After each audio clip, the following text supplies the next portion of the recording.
Definitivamente, cuando pensamos en Paraguay, uno de los primeros elementos que nos viene a la mente son los colores de la bandera. Ese tricolor son por excelencia parte de nuestra identidad. Pero estos colores forman parte de un conjunto que también incluye los escudos, y sabemos que el Paraguay tiene dos. Sin entrar en polémicas, hoy en Charla con la Historia queremos hablar de esta simbología, qué significan, cuándo fueron adoptados y si es cierto que Paraguay tuvo 4 banderas. Para entrar en estos detalles, hoy nos acompaña el profesor Augusto Velázquez Veloto. Él mismo es egresado en Historia por la Universidad Nacional Asunción, docente en nivel medio, catedrático en el nivel universitario. Entre sus investigaciones justamente tiene estudios sobre la simbología adoptada durante los primeros años de la República. Profesor, gracias por acompañarnos hoy en Charla con la Historia. Saludos cordiales, Julián. Saludos cordiales a la teleaudiencia. Por favor, es un privilegio para mí. Los privilegiados somos nosotros. Profesor, hay un proceso de cambios con la independencia patria, entre ellos la sustitución de los símbolos de la corona española. ¿Cómo se da la construcción de estos símbolos que van a ser adoptados por los paraguayos como propios desde 1811 y cuál sería su contexto? Y cómo no, profesor. Fíjese que a partir de 1811 se van a dar una serie de elementos. Sin lugar a dudas, 1811, el movimiento del 14 y 15 de mayo, son las fechas en donde hay una ruptura, sin lugar a dudas, pero esa ruptura también tiene un proceso. Dentro de 1811 o a partir de 1811, también vemos una serie de partidos, por así decirlo, que se plantean para el proyecto de lo que sería Paraguay como tal, ¿verdad? Dentro de ese proyecto había 3 posiciones.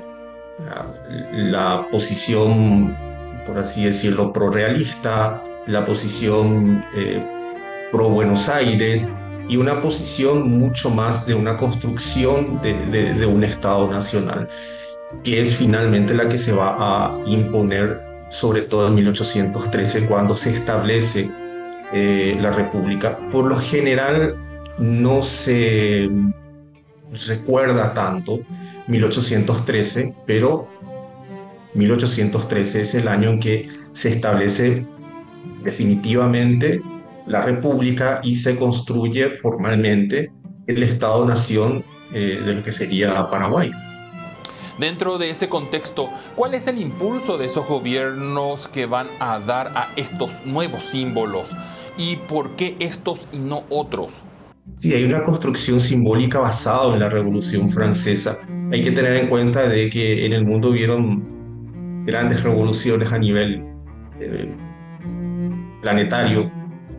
Sin lugar a dudas, la importancia que va a tener la independencia de los Estados Unidos, así también la construcción o el establecimiento de la Unión Soviética, pero dentro de ese contexto específico del siglo XIX, la Revolución Francesa es la que va a tener un impacto, sin lugar a dudas, importantísima, no solamente en el Paraguay, sino también en el proceso de emancipación y construcción de los estados en lo que sería Hispanoamérica.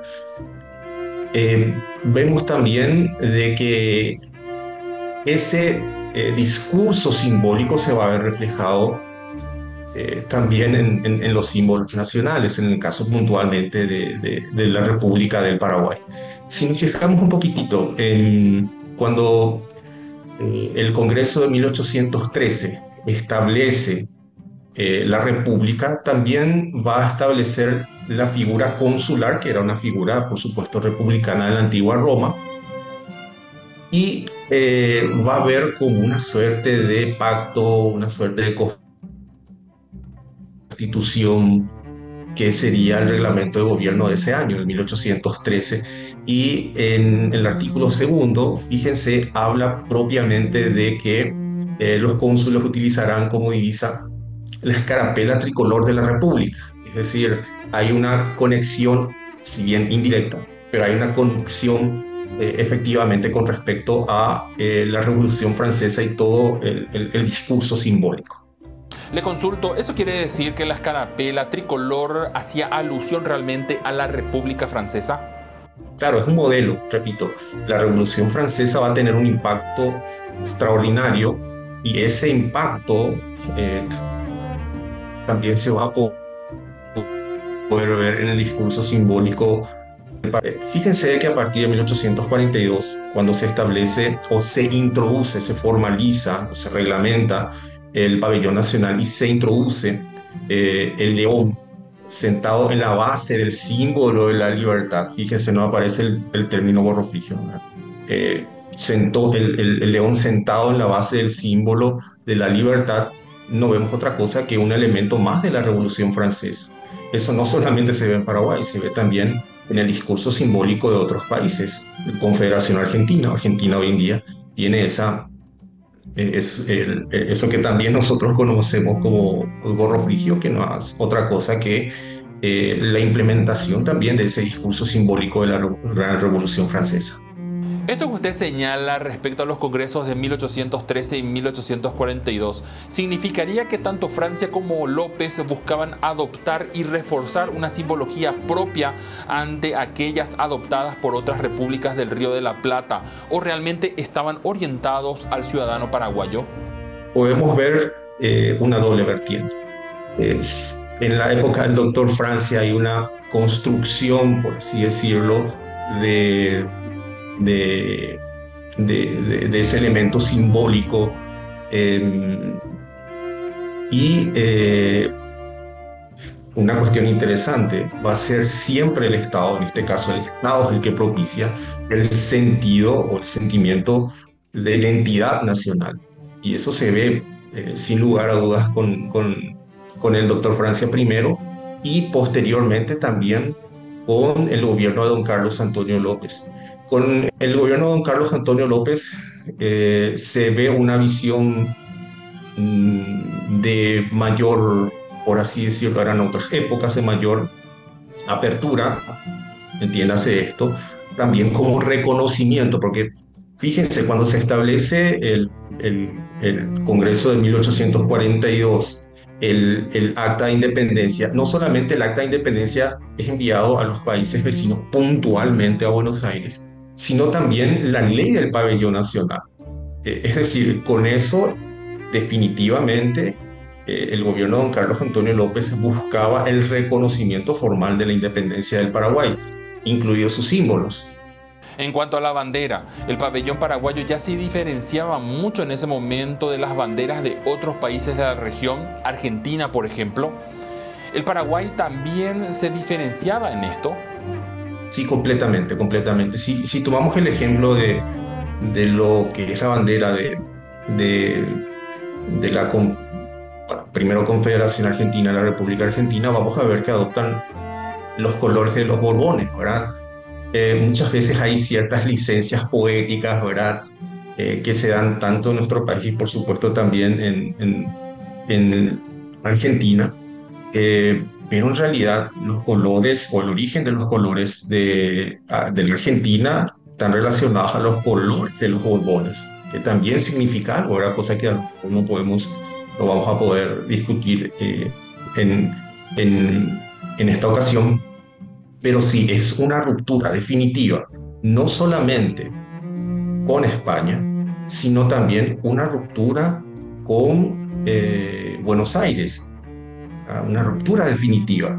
O sea, en ese sentido, el elemento simbólico del Paraguay, la configuración de los símbolos paraguayos genera una ruptura importantísimo si lo comparamos con el resto de los países. Por otra parte, la bandera republicana de Uruguay en tiempos de Artigas sí utilizaba los mismos colores que la paraguaya, ¿no? Muy similar.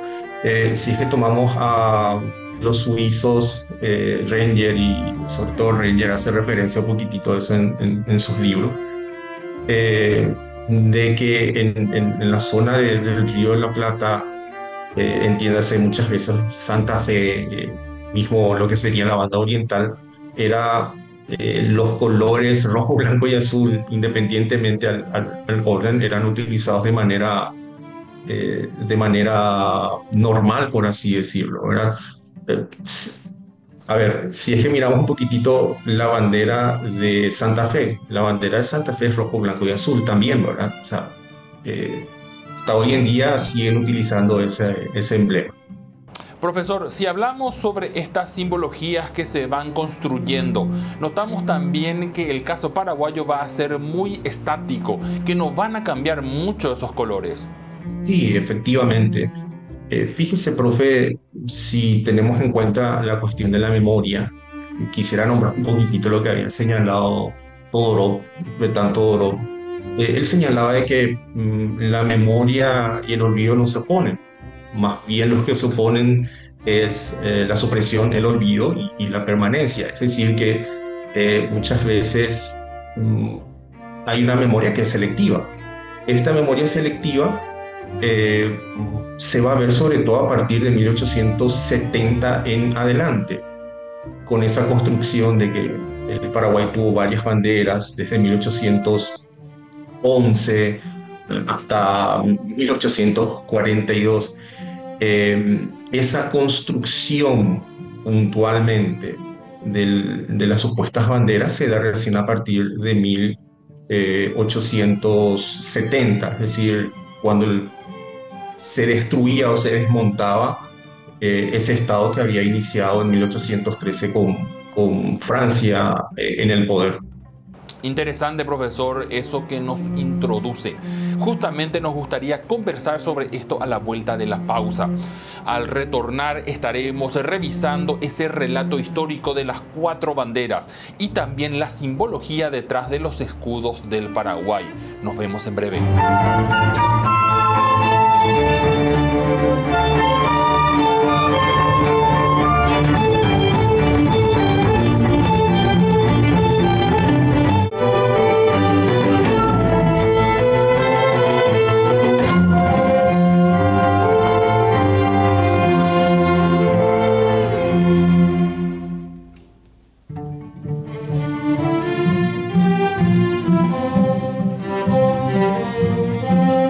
Bienvenidos de vuelta, esto es Charla con la Historia. Hoy nos acompaña el profesor Augusto Velázquez Veloto. Estamos conversando sobre nuestro pabellón nacional y sus escudos. Profesor, antes de la pausa dijo que aquella historia de que el Paraguay tuvo 4 banderas fue algo que se instaló tras la guerra contra la Triple Alianza. Entonces, ¿el Paraguay nunca tuvo 4 banderas? ¿Cómo es esa historia? De manera formal no, Julián. Recién en 1870 empieza a transformarse ese discurso. Si es que vemos en los congresos, solamente 2 congresos hacen alusión a los símbolos nacionales. El Congreso de 1813, cuando se establece la República, los cónsules utilizarán la escarapela tricolor de la República, aludiendo efectivamente a la República del Paraguay, tomando como modelo simbólico esa bandera de la irruptura de la Gran Revolución Francesa y el reglamento del pabellón nacional en 1842. Es bien claro en ese sentido porque señala de que los símbolos o los colores de las banderas es la misma que se ha utilizado hasta aquí, dice. No hay mucho que decir. Y se introducen algunas variantes. ¿Cuáles son las variantes de repente que se produce el sello de Hacienda? Es decir, el león sentado en la base del símbolo de la libertad, lo que nosotros conocemos como gorro frigio. Solamente es. Ahora bien, ¿pudieron existir otras banderas así de manera indirecta? Y es muy probable que sí. Si es que tomamos, por ejemplo, la declaración de los tripulantes de la Balandra San José de Flores, que fuera retenida en Montevideo y sus integrantes hayan sido entrevistados, por así decirlo, sacado una declaración en el 20 de julio de 1811, vamos a ver que hay por lo menos 3 discursos diferentes. De que hubieron banderas, repito, bueno, seguro que sí. Doldán, por ejemplo, señala, al igual que el Beltrán, de que hubieron de que hubo a partir de 1811, de mayo de 1811, una tricolor, ¿verdad? Azul encarnada, es decir, roja y medio amarilla. Manuel Cañete señala de que fue azul, blanca y verde. Fíjense, ahí hay una diferenciación. Vicente Sanabria señala también algo diferente, azul, amarilla y blanca. Es decir, con toda seguridad había una serie de banderas, pero formalmente recién a partir de 1813. Repito, es muy probable que esto ocurra para distorsionar un poquitito el origen y desmeritar un poquitito también la labor, por así decirlo, de sobre todo el doctor Francia. Otra discusión aparte tiene que ver con los escudos que adopta la República. ¿Qué simbolizan la estrella, la palma y el olivo? Cómo no, Julián. Hay que tener en cuenta que la estrella, que lo vemos también en otras representaciones simbólicas, lo vemos en la bandera de los Estados Unidos, mismo en la Unión Soviética, si es que planteamos dos polos ideológicos diferentes. La estrella, o en este caso la aurora, va a representar el nacimiento de una nueva nación, de un nuevo Estado, en este caso, ¿verdad? La luz que se opone a la oscuridad. Fíjense también un repertorio, por así decirlo, de la Ilustración y de la Revolución Francesa. Y la palma y el olivo representan la victoria, es decir, la victoria de un nuevo Estado, en este caso el Estado paraguayo, una naciente o un naciente Estado, mejor dicho. Hay que tener en cuenta también de que la primera estrella de nuestra república es una estrella de 6 puntas, no tiene que ver con, o no está en relación a la estrella de Israel, del Estado de Israel. Es una estrella de 6 brazos y eso se puede ver, por ejemplo, todavía en el frontispicio de la iglesia de la catedral. Más o menos a partir de 1852-54 en adelante se empiezan a ver los primeros diseños de una estrella de 5 puntas. Ahora bien, esta surge en 1813.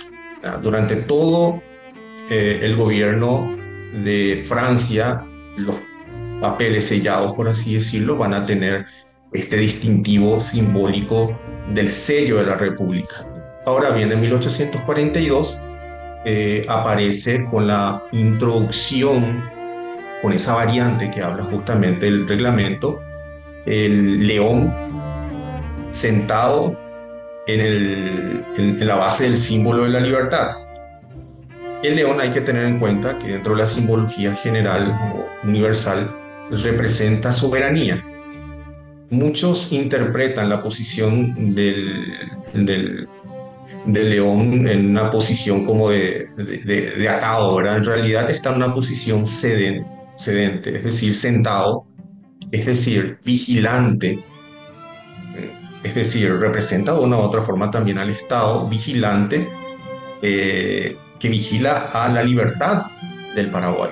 O sea, repito una vez más, el león representa eso, aunque muchas veces han tratado de desmeritar esa figura del león como representación. ¿Y en cuanto al gorro frigio? Libertad, símbolo de la libertad. Evidentemente uno de los recursos simbólicos también de la Revolución Francesa se introduce en el sello de Hacienda. Repito una vez más, ese término de gorro frigio recién aparece en 1870 en adelante y bueno, hasta hoy en día lo utilizamos. Influencia sin lugar a dudas de Argentina.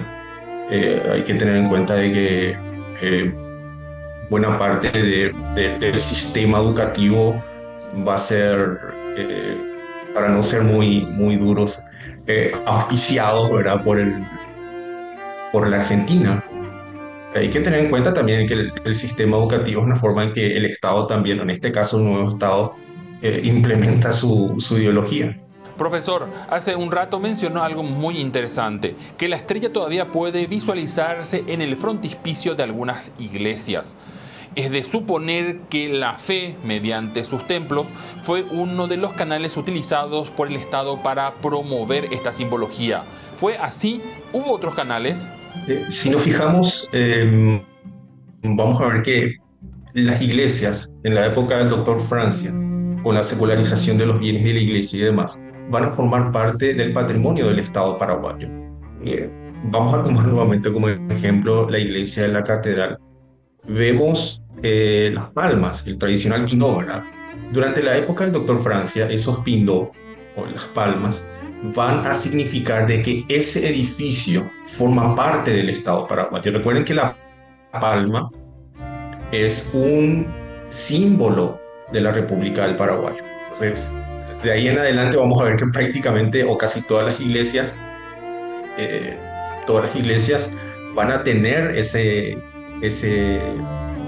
palma en frente a iglesia o capilla. Hoy en día a lo mejor ya no tiene ese significado, no tiene ya ese significado, pero era una forma en que el Estado francista señalaba de que era un espacio público. Con Don Carlos va a ir mucho más allá. Con Don Carlos en todas las iglesias, incluido el cabildo, ¿verdad? Se van a introducir eh, los símbolos del Estado, no solamente para significar ya de que forman parte del patrimonio del Estado paraguayo, sino también es una forma didáctica para poder identificarse. Repito, uno antes de ingresar a la iglesia, cualquier iglesia construida con fondos del Estado paraguayo, siempre veía el, eh, los símbolos y puntualmente, vamos a ver más adelante, de que va a imponerse, por así decirlo, el sello de Hacienda. Tomemos el ejemplo de Paraguarí. En el Paraguarí, que es el que mejor se mantiene, aparece el sello de Hacienda con el león pintado con el color dorado, que es lo que caracteriza. Otra forma también eran a partir de los papeles sellados que son los papeles oficiales. Allí aparecía en la época del doctor Francia el sello de Hacienda. A partir de 1842 en adelante aparece el, el de Hacienda. Es una forma también de poder generar una suerte de identidad y didáctica, por así dar a conocer esos símbolos. Otra forma muy efectiva de difundir estos símbolos nacionales también se van a dar a través de los billetes, o las monedas, mejor dicho, primero las monedas. Es importante señalar que en 1845 se contrata a Enrique Gilbert para confeccionar la primera moneda de cuño nacional. ¿Qué es la que aparece? Aparece sin lugar a dudas el símbolo de Hacienda, es decir, el león y el símbolo de la libertad. Esta moneda va a ser conocida como leoncito, y va a ser una forma muy efectiva de poder difundir también los símbolos nacionales. Debemos de tener en cuenta que, por ejemplo, en la antigua Roma, una forma muy eficiente de caracterizar el poder o demostrar el poder de los emperadores era acuñando monedas con su efigie, con su figura. Entonces, la circulación de primero las monedas y posteriormente el papel billete va a ser muy importante para la difusión de esos símbolos. Es decir, el papel sellado, el frontispicio de las iglesias, y si tomamos el ejemplo de la Iglesia de la Trinidad, ahí va a aparecer todo el espectro, no solamente religioso, sino simbólico también, relacionado a la República. Y, por supuesto, también el papel billete y la moneda primero van a ser formas muy eficientes de difusión de los símbolos nacionales. Fue tan fuerte ese sentimiento de identidad nacional relacionado a los símbolos que ni siquiera 1870 o la finalización de la guerra pudieron sacar. Interesante. Y eso que en este programa no hablamos sobre el impacto del gobierno de personas como Rafael Franco en la difusión de los símbolos del Estado. Pero eso es tema de otro momento. Profesor, muchas gracias por su tiempo para conversar sobre algo tan omnipresente en nuestro día a día como son los colores patrios. Gracias por acompañarnos. Por favor, cuando guste. Gracias también a usted por acompañarnos como cada fin de semana. Nos vemos en 7 días para más análisis respecto a nuestro pasado. Hasta entonces.